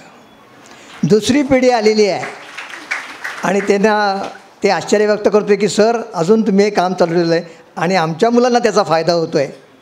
मला वाटते हे जे काम आहे ते 2 पिढ्यांपर्यंत तर पोचलं आहे. आमच्या प्रशिक्षणाचं तर काम 3 पिढ्यांपर्यंत पोचलं आहे. आजचे जे पाहुणे आहेत मनोज डाळिंबकर ते सुद्धा माझ्या विद्यार्थ्यांचे विद्यार्थी आहेत. बरोबर आहे ना? माझे विद्यार्थी योगेश सोमण आणि त्यांचे हे विद्यार्थी आहेत. त्यामुळे इथंसुद्धा पाहुण्यांची सुद्धा दुसरी पिढी आलेली आहे. कारण हे काम खूप महत्त्वाचं आहे असं मला वाटलं आणि म्हणून मी माझं वैयक्तिक या संदर्भातलं काम थांबवून मी 1965 सालापासून नकलांचा एकपात्री प्रयोग करतो आहे. संबंध महाराष्ट्रावर हजारो प्रयोग केले, परदेशात प्रयोग केले. परंतु माझ्या असं लक्षात आलं की आपण ही जी पायरी म्हणून वापरली या पायरीवरच आपण थांबलं पाहिजे. कारण आपण जर नाही केलं तर हे बाकी कोणी करणार नाही. कारण बरीच मंडळी याचा पायरी म्हणून उपयोग करतात आणि स्वतः मोठे झाले की मग या मुलांच्या कामाकडे दुर्लक्ष करतात. पण मी प्रयत्नपूर्वक ठरवलं की आपण मुलांसाठी काम करायचं. माझ्या गुरूंची आज्ञा तशी होती, भालबा केळकरांची, की आपण हे काम केलं पाहिजे. व्यक्तिमत्व विकासाचं हे प्रभावी साधन आहे आणि अनेक प्रकारे हे कसं करता येईल याचा माझा सतत विचार चालू असतो. आता ह्या नाट्यगळा स्पर्धा तर 32 वर्ष झाल्या. भालबा केळकर स्मृती कर्नाटक माझ्या गुरूंच्या नावाने सुरू केलेल्या स्पर्धा आहेत त्या पुण्यात. 10 वर्षाच्या आतील मुलांसाठी 10 मिनिटाचं नाटुकल्याच्या या स्पर्धा मी 25 वर्ष सातत्याने घेतल्या. आता पुरुषोत्तम कर्नाटक आयोजित करणारे जे कलोपासक मंडळी आहेत तिथंही माझे विद्यार्थी आहेत आणि ते म्हणजे सर आता आम्ही ते पुढं चालवतो आहे आणि म्हणून त्यांनी त्या स्पर्धा आता त्यांच्या वतीने आयोजित होतात. जानेवारी महिन्यामध्ये त्या स्पर्धा असतात आणि 10 वर्षाच्या आतल्या मुलांसाठी 10 मिनिटाच्या नाटुकल्याच्या स्पर्धा संपूर्ण महाराष्ट्रात मी फिरतो, कुठंही नाही आहेत. त्या मी सुरू केल्या आणि त्या अजूनही सुरू आहेत. पुढच्या महिन्यामध्ये आम्ही अभ्यास नाट्य स्पर्धा घेणार आहोत. यापूर्वी खरं आम्ही दैनिक प्रभातच्या मदतीने या स्पर्धा सुरू केल्या होत्या अभ्यासाच्या विषयावर. आता बघा तुम्ही बघितलं की काही पालक उत्साही आहेत म्हणून त्यांना निदान नाट्यगळा स्पर्धेत भाग घ्यायला तरी मिळतं. पण आज जवळजवळ 1,500 त्या शाळेमध्ये विद्यार्थी आहेत आणि त्यातले फक्त 150 मुलांनाच व्यासपीठ मिळालं. मग बाकीच्यांचा व्यक्तिमत्व विकास कसा होणार? त्यांना नाटकात काम करायला कसे मिळणार? कारण नाटक तर ही आणखीन अवघड गोष्ट आहे. नाट्यछटा तरी पालक मनावर घेतात, 3 मिनिटाची नाट्यछटा बसवतात आणि निदान त्यांना व्यासपीठ देतात. पण नाटक हे आणखीन अवघड आहे. काही मुलांना जमवायचं आणि मग ते सादर करायचं. आणि शालेय जीवनात तर ते आणखीनच अवघड जातं. शिक्षकांना आधीच अध्यापनाची कामं आहेत, सरकारी पण कामं आहेत. मग त्या मुलांना कसं काय नाटक मिळणार? तर अभ्यासनाट्य, मी अभ्यासक्रम समितीवरती होतो आणि त्यामुळे मला अभ्यासनाट्य ही संकल्पना सुचली. आणि पालकांचंही मी बघितलं की तुमच्यासारखे पालक सगळे नसतात. जवळजवळ 25% अशा प्रकारचे पालक आहेत की या स्पर्धेला आलेले आहेत. 75% पालक हे मार्क्सवादी आहेत. मार्क्सवादी म्हणजे मार्कांच्या मागे लागणारे. त्यांना फक्त 90%च्या वर किती मिळतील, आईवडिलांचे दोन्ही मार्क मिळूनसुद्धा त्यांना कधी 90 मिळाले नसतील, पण मुलाला मात्र 90% मिळाले पाहिजे असा त्यांचा हट्ट असतो. कशा करता या मार्कांच्या रेसमध्ये करताय? सगळेजण डॉक्टर होणार आहेत का? सगळेजण इंजिनियर होणार आहेत का? अहो त्यातले कितीतरी कलाकार आहेत. या टी व्हीच्या कार्यक्रमामुळे आता आपल्याला लक्षात आलेलं आहे की किती पार्श्वगायक निर्माण झाले सारेगम लिटिल चॅम्पमुळे. या नाट्यछटा स्पर्धांमुळे आज कितीतरी जणांना आपला मार्ग सापडला आहे की आपलं हे कलाकार आहोत आपण. हे जाणून घ्या पालकांनी, कृपया हे जाणून घ्या की आपल्या मुलामध्ये काय गुण आहेत आणि त्यानुसार त्याला आत्तापासूनच प्रयत्न करायला सुरुवात करा. सगळेजण जर मार्कांच्या मागे लागलात तर ती नुसती रॅट रेस होणार आहे. त्याच्यामधनं त्या मुलांना काही मिळणार नाही आहे. उलट मोठं झाल्यानंतर त्यांना असं वाटेल की मला गाणं शिकायचं होतं खरं म्हणजे, पण माझ्या बापांनी मला शिकू दिलं नाही. आता हे काय मी शिकलो, इथं धड मला नोकरी पण नाही, मी एवढं शिकून एवढे मार्क मिळून. कितीतरी ITS क्षेत्रातली मंडळी आता पुन्हा इकडे वळलेली आहेत. कितीतरी डॉक्टर्स तुम्हाला माहिती आहेत की शेवटी आपला धंदा बंद करून नाटक करायला लागलेत, अभिनय करायला लागलेत. कारण त्यांना त्यांच्या वयामध्ये, लहान वयामध्ये त्यांना कोणी सांगितलं नाही. त्यांना फक्त एकच सांगितलं, जास्त मार्क मिळवायचे आणि डॉक्टर व्हायचं नाही तर इंजिनियर व्हायचं. हे सगळं थांबलं पाहिजे आणि हे सगळं पालकांनी लक्षात घेतलं पाहिजे की आपल्या मुलाकडे काय गुण आहेत. आणि म्हणून पुढच्या महिन्यामध्ये होणाऱ्या अभ्यास नाट्य स्पर्धेबद्दलही आपण जाणून घ्या. नाट्यविषयाच्या परीक्षा प्रत्येक कलेच्या परीक्षा आहेत, पण सगळ्या कलांचं एकत्रीकरण असलेल्या नाट्यविषयाची परीक्षा नाही आहे. म्हणून अशा प्रकारच्या आम्ही परीक्षा सुरू केल्या आहेत. त्याचंही आपण या लवकरच पुढच्या याच्यामध्ये आपण 1ली, 2री, 3री अशा परीक्षा घेणार आहोत. त्या परीक्षांच्याबद्दलही आपण माहिती जाणून घ्या. वेळोवेळी आमच्या यूट्यूब चॅनलवरती सबस्क्राईब करा, म्हणजे त्याची सगळी माहिती तुम्हाला मिळत जाईल. यानंतर अगदी जवळचा जो प्रकार आहे, आता मी बघितलं की बऱ्याच पालकांनी यातल्या नाट्यछटा लिहिलेल्या आहेत. पूर्वी आम्ही दोन्ही स्पर्धा एकत्र करायचो आणि लेखन पुरस्कार त्याच वेळेला असायचे. पण आता फक्त नाट्यछटा सादरीकरणाचे पुरस्कार आहेत. या महिन्यामध्ये 30 ऑगस्टपर्यंत ज्यांनी नाट्यछटा लिहिल्या आहेत त्या सर्व पालकांनी, शिक्षकांनी आणि मुलांनी पण सुमन नाट्यछटा लेखन स्पर्धा आमची आहे. 30 ऑगस्टपर्यंत मुदत आहे, त्यामध्ये भाग घ्यायचा आहे. लेखन स्पर्धेमध्ये तुम्हाला सादरीकरण करावं लागत नाही. बऱ्याच लोकांना लिहायची आवड असते परंतु सादर करता येत नाहीत. अशा लेखकांना हे आव्हान आहे की तुम्ही त्या लिखित स्वरूपात पाठवायचे आहेत. तुम्हाला आमचा नंबर माहिती आहे 8484930335. या नंबरवर आम्हाला भाग घ्यायचा आहे असं कळवा की तुम्हाला संपूर्ण माहिती पाठवली जाईल आणि सुमन नाट्यछटा लेखन स्पर्धेत भाग घ्या. कारण या नाट्यछटा स्पर्धा आम्ही नुसतं सादरीकरण करत नाही, नुसत्या स्पर्धा घेत नाही. तुम्ही अनेक संस्थांच्या स्पर्धा बघत असाल, पण त्या स्पर्धेचा दर्जा वाढावा, त्या प्रकाराचा प्रसार व्हावा, हे काम गेले 32 वर्ष आम्ही करतो आहे. पहिली अनेक वर्ष आम्ही नाट्यछटा लेखन कार्यशाळा घेतल्या. याची दिवाकरांच्या खरं आपण नावाने नाट्यछटा स्पर्धा घेतो आहे, पण दिवाकरांच्या 51 नाट्यछटांपैकी एकही नाट्यछटा मुलांना, छोट्या मुलांना करता येण्याजोगी नाही आहे, सगळ्या मोठ्यांच्या आहेत. त्यामुळे मुलांसाठी नाट्यछटा लिहिल्या गेल्या पाहिजेत. आणि ह्या गेल्या 32 वर्षामध्ये आम्ही 15 पुस्तकं प्रकाशित केली आहेत नाट्यछटांची. या नाट्यछटा लिहिणारे जे लेखक आहेत ते लेखक आता स्वतःच्या नाट्यछटेचं पुस्तक प्रकाशित करत आहेत. त्याच्यामध्ये अगदी या भागातलं नाव घ्यायचं तर सुरेखा कामते, त्या आज येऊ शकल्या नाहीत, पण त्या मॉडर्नच्या शिक्षिका आहेत. त्यांचं सुरेख नाट्यछटा हे अनेकांनी त्यातल्या नाट्यछटा सादर केलेल्या आहेत. अनेक शिक्षक आहेत. आत्ता जे परीक्षक म्हणून जे बोलले त्या अमोल जाधवांचं पुस्तक आत्ता नुकतंच प्रकाशित झालं आहे, अभिजात नाट्यछटा नावाने. आमच्या पुण्याच्या समारंभातच त्याचं प्रकाशन झालं. अशा जवळजवळ 15 ते 20 शिक्षकांनी त्यांची पुस्तकं प्रकाशित केली आहेत नाट्यछटांची स्वतंत्र, आमच्या 15 पुस्तकांव्यतिरिक्त. तेव्हा ही चळवळ प्रशिक्षण प्रयोग आणि प्रकाशन या तिन्ही माध्यमातून आम्ही करतो आहे. हे आमच्या संस्थेचं एक खास वैशिष्ट्य आहे की ती नुसती नाट्यशाळा चांगली लिहून उपयोग नाही, नुसती सादर करून उपयोग नाही, तर ती संबंध महाराष्ट्रभर जावी आणि तिचं सादरीकरण करायला अनेकांना ती संधी मिळावी असा आमचा प्रयत्न आहे. संपूर्ण महाराष्ट्रभर त्यामुळे नाट्यशाळा स्पर्धा सुरू झाल्यात. आज अनेक गावांमध्ये नाट्यशाळेच्या स्पर्धा होत आहेत. आज आमची पुणे नाट्य परिषदसुद्धा प्रत्येक तालुक्याला त्या शाळेंमध्ये या स्पर्धा घेते आहे. असा हा नाट्यशाळेचा प्रसार दिवाकरांच्या नंतर आमची संस्था गेले 32 वर्ष करते आहे. दिवाकरांच्या नंतर 100 वर्षात फारसा कोणी या प्रकाराला हात घातला नव्हता. खरं इतका छान प्रकार आहे तर त्याला आम्ही न्याय देतो आहे आणि आपण सगळेजण त्याच्यावर प्रेम करतायत. या नाट्यशाळांचा पुण्यामध्ये सुरुवात केल्यानंतर सगळ्यात जास्त प्रसार झाला तो पिंपरी चिंचवडमध्ये. चिंचवडला आधी पहिलं केंद्र सुरू झालं आणि माधुरी ओकांच्या प्रयत्नांनी निगडीला केंद्र सुरू झालं आणि माधुरी ओकांचा जो कामाचा झपाटा आहे तो तुम्ही सगळेजण अनुभवताच आहात. या वयातसुद्धा शाळामध्ये जाऊन नाट्यशाळा म्हणजे काय आहे, तुम्ही का भाग घ्यायचा आहे, एखादी नाट्यशाळा सादर करून पुस्तकाची पिशवी बरोबर घेऊन फॉर्म्स बरोबर घेऊन की तुम्ही भाग घ्या, पैसे गोळा करतात, पुस्तक माझ्याकडे आहेत ती पुस्तकही घेऊन जा, असं पुस्तक विक्रीचासुद्धा काम करतात, नाट्यशाळा प्रसाराचं काम करतात. आणि म्हणूनच इतकी वर्ष चाललेल्या स्पर्धामध्ये पुण्यात फक्त 400 स्पर्धक आहेत आणि पिंपरी चिंचवडला 800 स्पर्धक आहेत. आमच्या दुप्पट काम केलेलं आहे त्यांनी.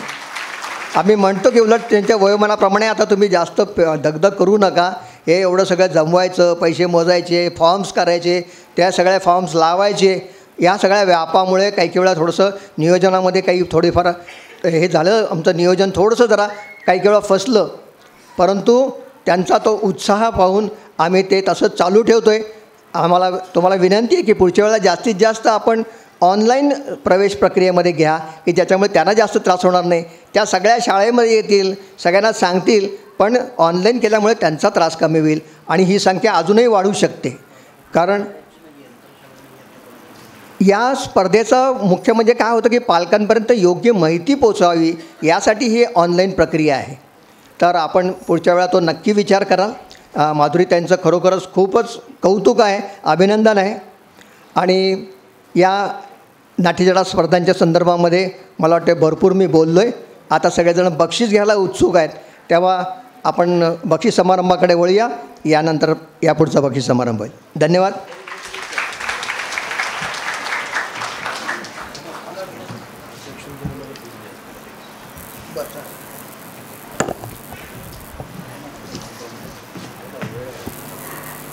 धन्यवाद पारखी सर. मोलाची माहिती या संस्थेविषयी आपल्याला कळलेलीच आहे. या कार्यक्रमाला लाभलेले आपले अध्यक्ष श्री मनोज देवळेकर सर यांना मी विनंती करते त्यांनी आपलं मनोगत व्यक्त करावं. की सरांच्या नंतर मी बोलायचं आहे म्हणजे खरं तर उचित नाही आहे, पण व्यासपीठाचा मान ठेवण्यासाठी 2 शब्द मी बोलतो. आज कार्यक्रमात 2 मनोज होते तेव्हा मी विचार करत होतो, म्हटलं नेमकं आपलं स्थान काय. तर गणपतीत जसं आपण एक मूर्ती असते ज्याच्यामध्ये प्राणप्रतिष्ठा आपण करतो आणि एक पूजेची मूर्ती असते, त्यातली मी आपली पूजेची मूर्ती आहे. कारण नाट्य आणि अभिनय याचा तसा माझा संबंध नाही. आपण सगळा परिचय ऐकला तेव्हा लक्षात आला असेल. पण मग विचार केला तरी आपल्याला का बोलवलं. मग मला एक गोष्ट लहानपणची आठवली. गावामध्ये कीर्तन चालू होतं संध्याकाळचं गावाबाहेर. संध्याकाळची वेळ होती, लोक नेमाने त्या कीर्तनाला सगळे जातात, गावची प्रथा परंपरा. आणि कीर्तनबुवांचं कीर्तनच ते सुरू झालं. लोक कंटाळले, मधनं सगळे उठून जायला लागले. आत्ता स्वतःचंच चित्र थोडं पुढं समोर आहे. पण शेवटी एकच व्यक्ती उभी राहिली, बसलेली होती आणि कीर्तन शेवटपर्यंत ऐकत होती. आणि बुवांना वाटलं काय शिष्य आहे आपला आणि किती तन मन धन लावून सगळं तो ऐकतोय. आणि ते सगळं कीर्तन संपल्यानंतर बुवांनी विचारलं, का हो एवढे प्रभावित झालात का. नाही म्हणे, तुम्ही उभे होतात त्याच्या खालची घोंगडी ती माझी होती, ती नेण्यासाठी थांबलो. गमतीचा भाग असो, पण खूप छान वाटलं आज. मी एवढंच म्हणेन, हे सभागृह संस्थेने ज्यासाठी बांधलं त्याच्या या कार्यक्रमाने पावन झालं. खूप बोलता येईल, मला माहिती आहे वेळ कमी आपल्या सगळ्यांना, पण एकच गोष्ट सांगतो. लोकसंख्या आपली 140 कोटीच्या पुढं झाली आहे आणि या सगळ्या लोकांना समाधानाने आनंदाने राहण्यासाठी मनोरंजनाची जी काही साधनं पाहिजेत आणि जी सहभागी होऊन, ज्याला आपण ॲक्टिव्ह पार्टिसिपेशन म्हणतो, कारण आता चॅनलवरून आपल्याला लक्षात आलं आहे हल्ली तेही आवडत नाही, कारण त्याच्यातलं मर्यादा लक्षात आलेल्या आहेत आणि त्यात खूप मोठा वाटा या सगळ्या कला नाट्य क्षेत्राचा आहे. आम्ही त्यातलंच भावंड क्रीडा, त्यामुळे मीही त्यातलंच काम करतो, पण त्याची खूप गरज आहे समाजाला आणि त्यामुळे आपण एवढे सगळे पालक आपल्या पाल्यांना त्याच्यासाठी प्रोत्साहन देतात, त्याबद्दल आपल्या सगळ्यांचं मनापासून अभिनंदन. गमतीचा भाग असा, शाळा असं म्हटलं आहे ना की मला खूप मोठं व्हायचं होतं पण ती शाळामध्ये आडवी आली, तसं दुर्दैवानं आपली सगळी शिक्षण यंत्रणा आणि सगळी सिस्टीम जी आहे आपली तशी आहे. नवीन NEP युगातली आहे, त्याचा अभ्यास करत असताना वाचलं, नवीन एक टॉय पेडॅगॉगी म्हणून आली आहे. म्हटलं काय बरं आहे वाचावं, 200 पानं होती आणि तुम्हाला सांगून गंमत वाटेल, हे जे मुलं आत्ता करत होते की नाही, लहानपणी जी मुलं आपलं भातुकली खेळतात, ते गोट्या सोंगट्या सागरगोट्या, या सगळ्याचं आता शैक्षणिक तत्त्वज्ञान आणि हे कसं शिक्षणाचं महत्त्वाचं साधन आहे, अशी एक टॉय पेडॅगॉगी NEP नवीन आलेली तुम्ही वाचा. पालकांशी बोलताना मागच्या आठवड्यात असं म्हणत होतो, म्हटलं मुलं हे घरी जे खेळायचे ते अरे हे खेळू नको, आता तुला मोठं व्हायचं शिकायचे म्हणून ते बंद करून आपण शाळेत पाठवलं आणि आता शाळेत आम्ही टॉय पेडॅगॉगी नावाखाली हेच सगळे खेळ, रोल प्ले, ॲक्टिंग किंवा जी मुलं घरी खेळत होते ते आता आम्ही शिक्षण म्हणून ते देणार आहोत.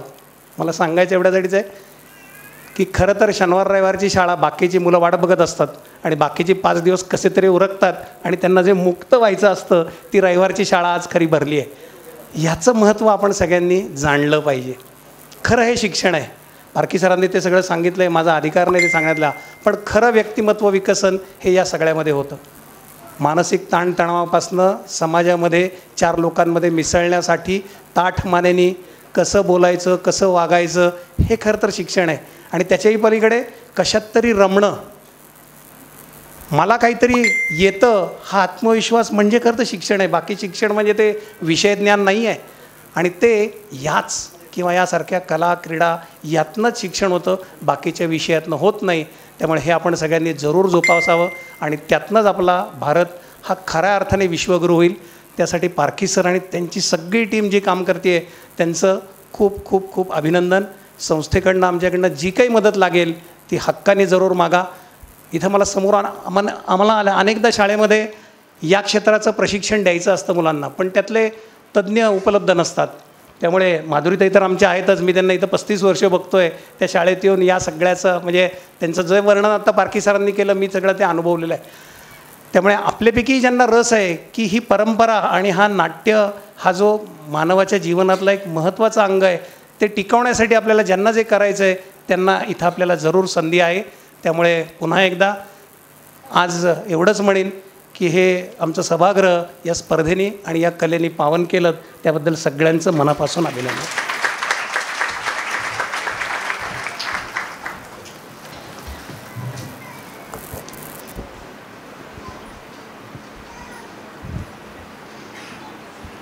धन्यवाद सर. सरांनी जे आत्ता आपल्याला मार्गदर्शन केलेलं आहे त्यातून मला एकच असं वाटतं, गुरुवर्यांच्या प्रेरणेने कलागुणांचे संवर्धन, इथे लाभले मजला आज अनमोल ज्ञानधन. धन्यवाद मनोज सर. आत्ता विद्यार्थी जे आहेत आणि ज्या विद्यार्थ्यांना इथे स्पर्धेमध्ये भाग घ्यायला आपल्याला कौतुकाने सांगत असतात, आत्ताच त्यांचं कौतुक आपण ऐकलं. माधुरी ओक, विद्यार्थ्यांना पाडले पैलू व्यक्तिमत्व विकासाचे, गाजविती नाव जगती या पिंपरी चिंचवड नगरीचे. तर अशा माधुरीताई ओक यांचा सत्कार करण्यासाठी मी सर्व पाहुण्यांना विनंती करते त्यांनी त्यांचा विशेष सत्कार करावा.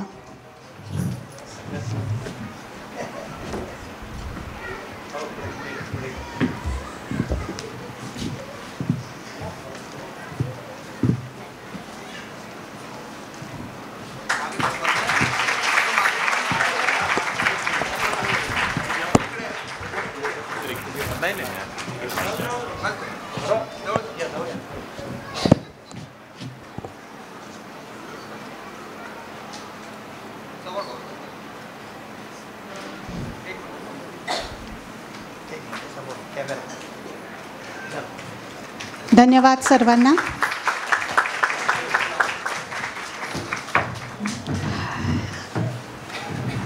सर्वांना ज्यांना बक्षिसं मिळाली आहेत आणि जे आता परत मिळणार आहेत अशा सर्वांना मी विनंती करणार आहे की कोणीही कृपया जाऊ नका. सगळ्यांचा ग्रुप फोटो घेणार आहोत प्रेसला देण्यासाठी, त्यामुळे कोणीही जाऊ नये ही नम्र विनंती. गट क्रमांक 5 प्रथम कृष्णा रत्न पारखी. प्रथम क्रमांकाची विजेती कृष्णा रत्न पारखी. नमस्कार, माझे नाव कृष्णा दीपक रत्नपारखी. माझ्या नाट्यछटेचे नाव आहे वर्ड्सवर्थचं फुलपाखरू. Stay near me, do not take thy flight. Stay near me, do not take thy flight. A little longer stay inside, stay inside. वा, काय लिहिलंय यार, काय लिहिलंय. म्हणजे कसं सुचतं कसं ना लोकांना. कविता आणि हे सगळं म्हणजे नाही नाही नाही नाही नाही नाही तसं नाही, पण हो नाही हो हो म्हणजे समीकरण किती मिळतं जुळतं आहे ना बघ.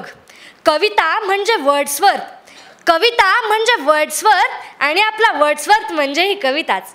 शेवटी काय कविता. या महाकवीचं अंतःकरण कृती प्रेमळ, अगदी असं मेणासारखं आहे नाही.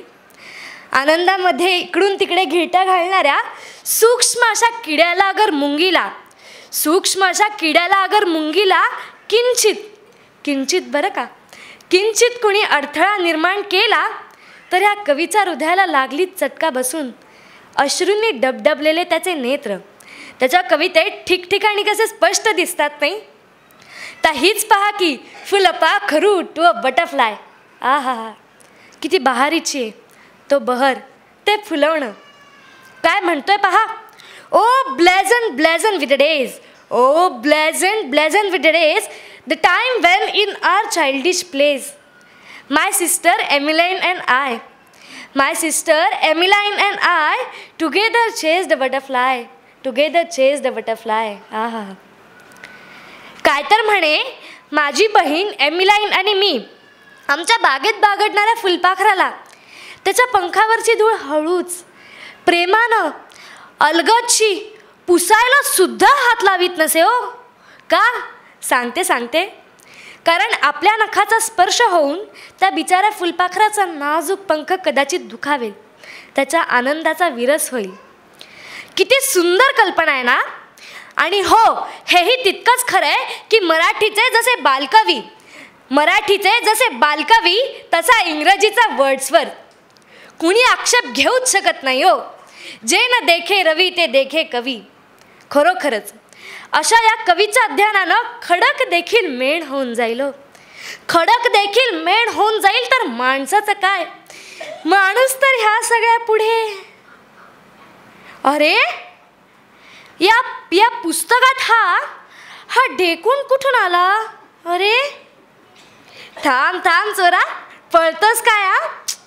अरे वळवळू नकोस रे. असा बरं सापडला जाता, बघू कुठे जातोस पळून तो. तरीच म्हणलं सकाळपासून एवढं चावत काय होतं. काय करू मी याचं.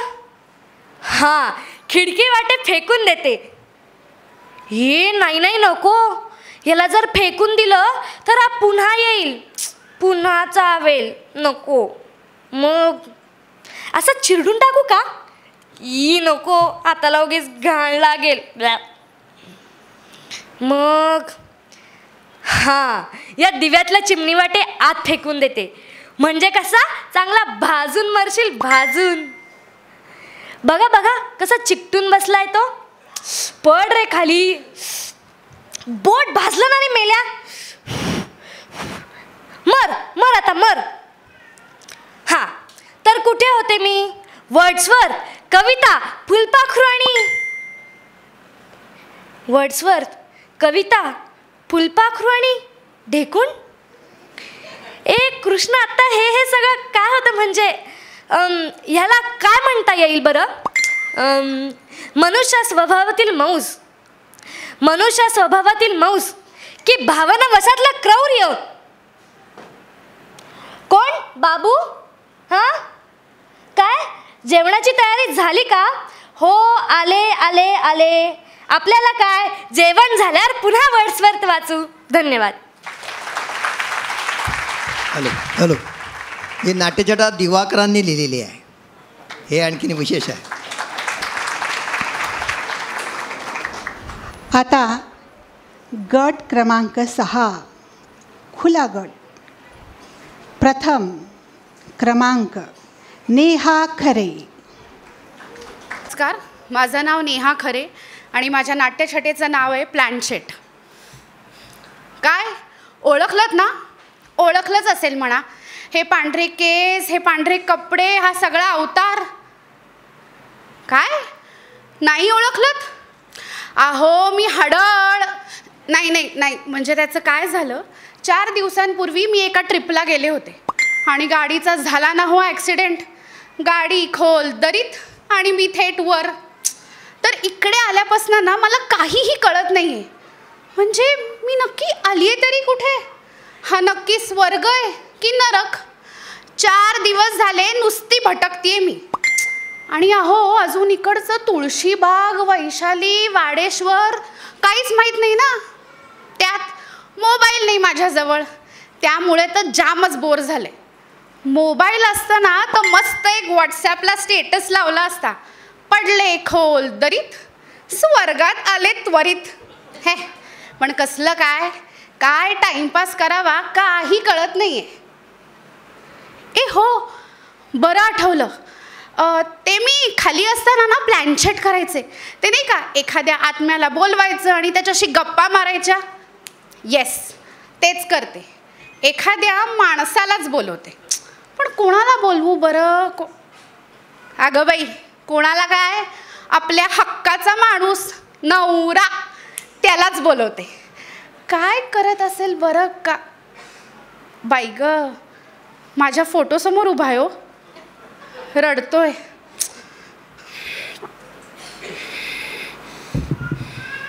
अगं बाई, आलास की काय? अरे अरे अरे, एवढा भांबावलायस कशाला? मीच ओळखलंस ना? काय म्हणलास? मी इकडे कसा आलो? मी पण मेलो बिलो की काय? नाही नाही, तू नाही मेलायस. मीच बोलवलंय तुला. मला ना इकडे जाम कंटाळा आलाय म्हणून तुला बोलवलं गप्पा मारायला. ए काय रे, कसेच सगळे खाली? माझी आठवण येते ना? ए हो, माझ्या साड्यांचं काय केलंस? 200-250 तरी साड्या होत्या. आई ग, आत्ताच एका प्रदर्शनातनं 5 साड्या आणल्या होत्या. अजून फॉल बिल सुद्धा केला नव्हता. ए काय रे, काय केलंस त्याचं? काय म्हणलास? अजून ठरवलं नाहीये? ठीक आहे, पण सगळ्या साड्या तुझ्या बहिणींना देऊ नकोस, थोड्या माझ्याही बहिणींना दे. आणि हो, सासूबाईंना म्हणावं, 2ही वेळच्या पोळ्या आता तुम्हीच करा. नाही नाही, काही रागात बघू नकोस. त्यांचं ठाम मत होतं, मला कुठल्याही कामाची सवय नाही. आता म्हणावं, तुम्हीच करा सगळी कामं. बरं बरं, नाही बोलत तुझ्या आईला काही, मग तर झालं. एक काय रे, असं काय सारखा घड्याळात बघतोयस? कंटाळा आलाय का तुला? काय, तुला मुलगी बघायला जायचंय? म्हणजे तू दुसरं लग्न करणार आहेस की काय? अरे अरे कृतज्ञ, आत्ता माझ्या फोटो समोर उभं राहून रडत होतास ना. आणि म्हणजे मी वडाला घातलेल्या फेऱ्या फुकट? अच्छा, आई मागे लागली आहे काय? लागणारच ना, त्यांना मी कधी पसंतच नव्हते. आणि काय रे, तुझं काय? कोण आहे ती नवीन अप्सरा? जाऊ देत, मला काय करायचंय, कोणी का ना असू देत. नाही, तू जा. तुला आता तुझ्या जुन्या बायकोशी बोलायला वेळ नसेल ना, तू जा. मला पण सवड नाही. मला ना इकडे एक मॅरेज ब्युरो शोधायचा. हो, म्हणजे इकडे असेलच की तसलं काहीतरी. मी पण दुसरं लग्न करणार आहे. हां, ते आमच्या गाडीत कोण बरं? हां, मिस्टर शहा होते. ते पण गेले ॲक्सिडेंटमध्ये. असतील इथेच कुठेतरी भटकत. त्यांनाच शोधते आता. छान हँडसम होते. का रे, आता का पडला तुझा चेहरा? माहितीये. अजून अर्ध आयुष्य पडलंय तुझ्या डोळ्यापुढे, सगळं माहिती. नाही, जाऊ दे, जा तू, जा आणि खुशाल लग्न कर. हां, जा.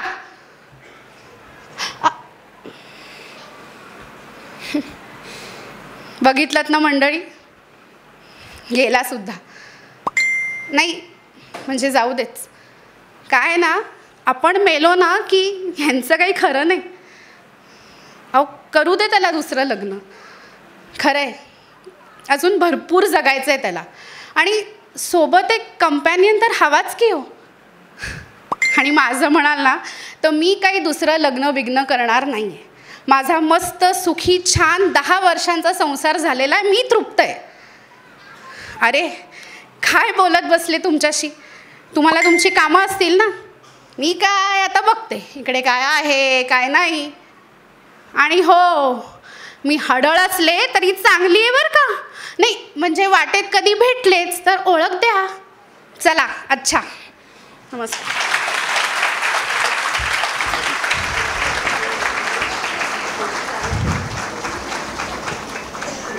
पिंपरी चिंचवडच्याच लेखिका ज्योती कानेटकर यांनी ही नाट्यछटा लिहिलेली आहे. ज्योती कानेटकर आल्यात का? नाही, आल्यात आल्यात. बघा, लेखिका पण आहेत.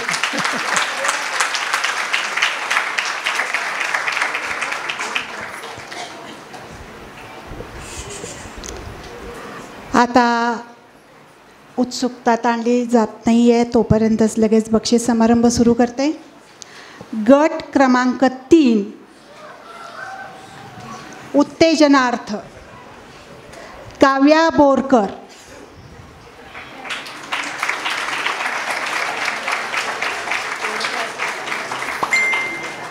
डाळिंबकर सर यांना विनंती करते.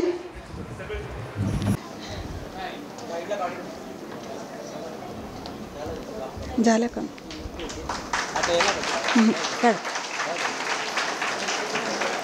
श्रेया चौगुले, उत्तेजनार्थ.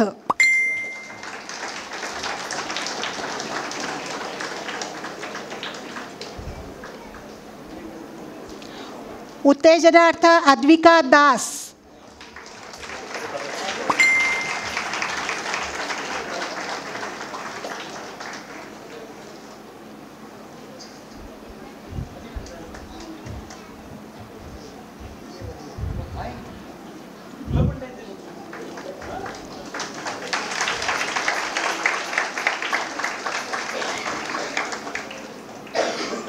तृतीय क्रमांक अक्षरा कुंची.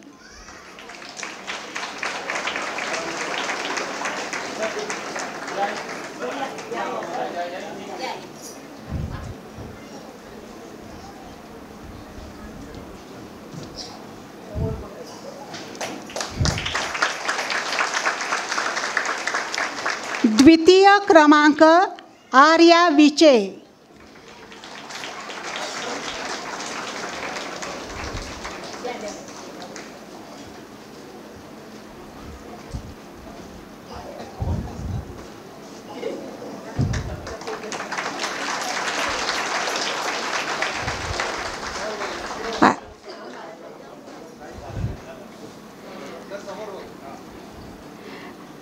जिचं छान पाहिलं आपण मगाशी सादरीकरण, मनस्वी देशपांडे, प्रथम क्रमांक.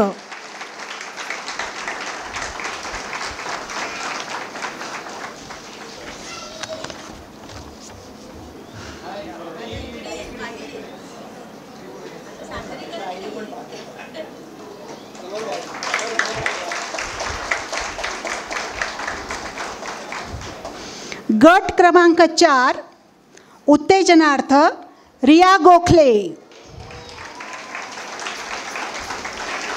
उत्तेजनार्थ रिया गोखले. उत्तेजनार्थ स्वरा मोरे.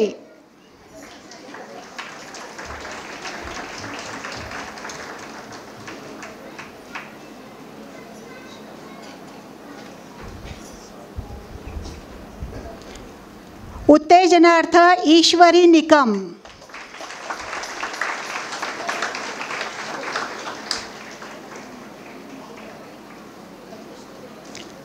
ईश्वरी निकम आली आहे का? उत्तेजनार्थ वेदांत चांगळे.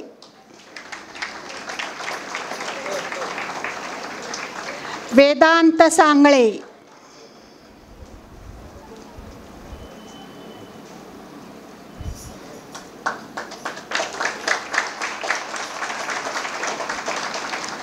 तृतीय क्रमांक प्रांजली भागवत.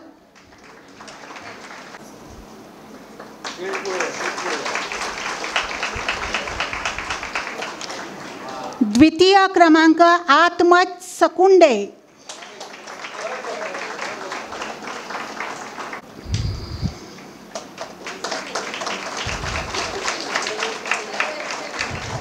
प्रथम क्रमांक आराध्या हंडे.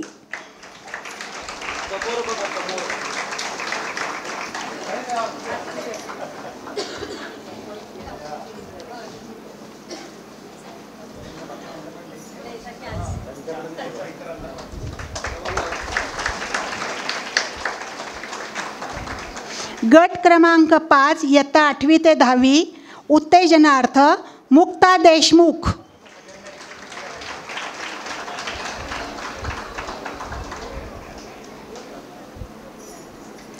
उत्तेजनार्थ स्वरा सांगळे.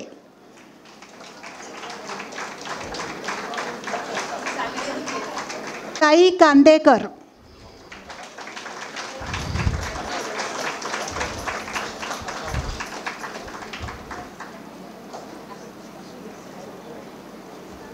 क्रमांक सानवी भाके.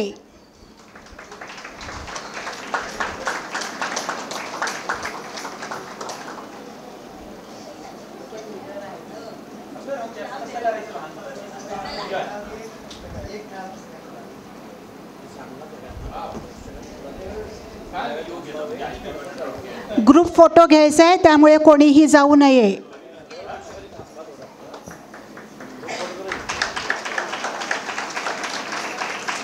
प्रथम क्रमांक कृष्णा रत्न पारखी.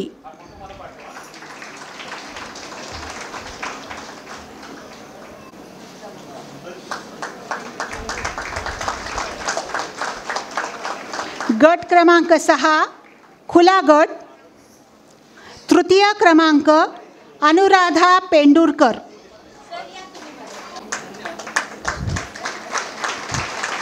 द्वितीय क्रमांक माधवी पोद्दार.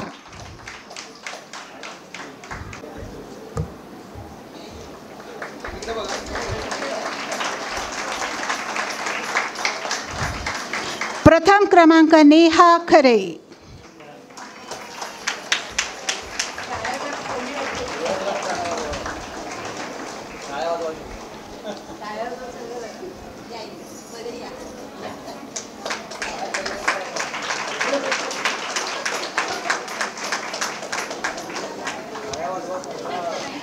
टाळ्या वाजवायला श्रम पडतायत का?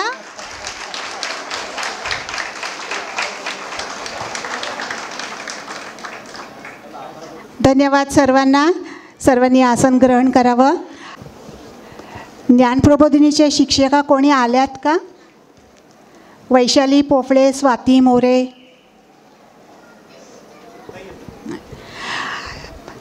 आता आपण कार्यक्रमाच्या शेवटाकडे आलेलो आहोत.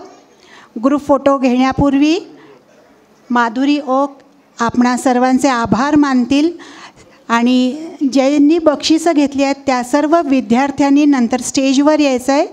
आपला ग्रुप फोटो होणार आहे. पहिले 3 क्रमांक, पहिला, दुसरा, तिसरा ह्या क्रमांकाच्या सर्व विद्यार्थ्यांनी स्टेजवर यायचं आहे.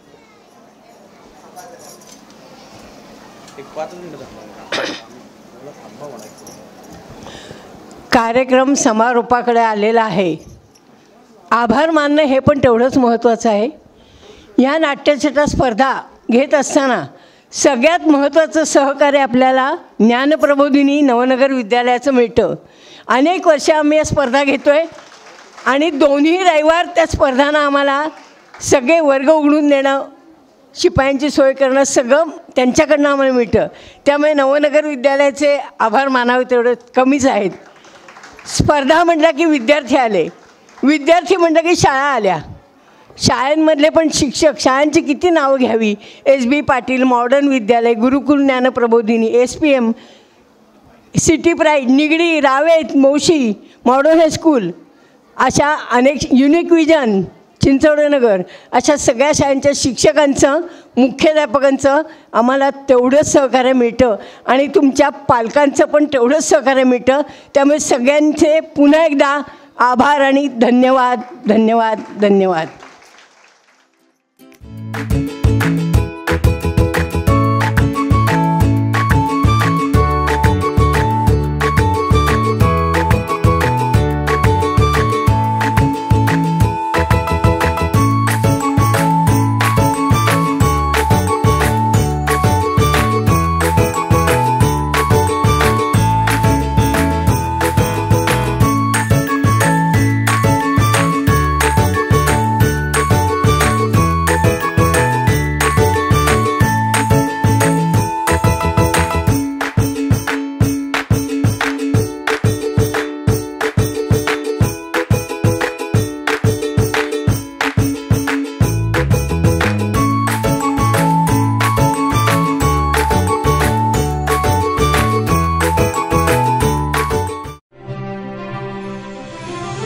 नाट्य संस्कारातून व्यक्तिमत्व विकास घडवणारी संस्था नाट्य संस्कार कला अकादमी पुणे.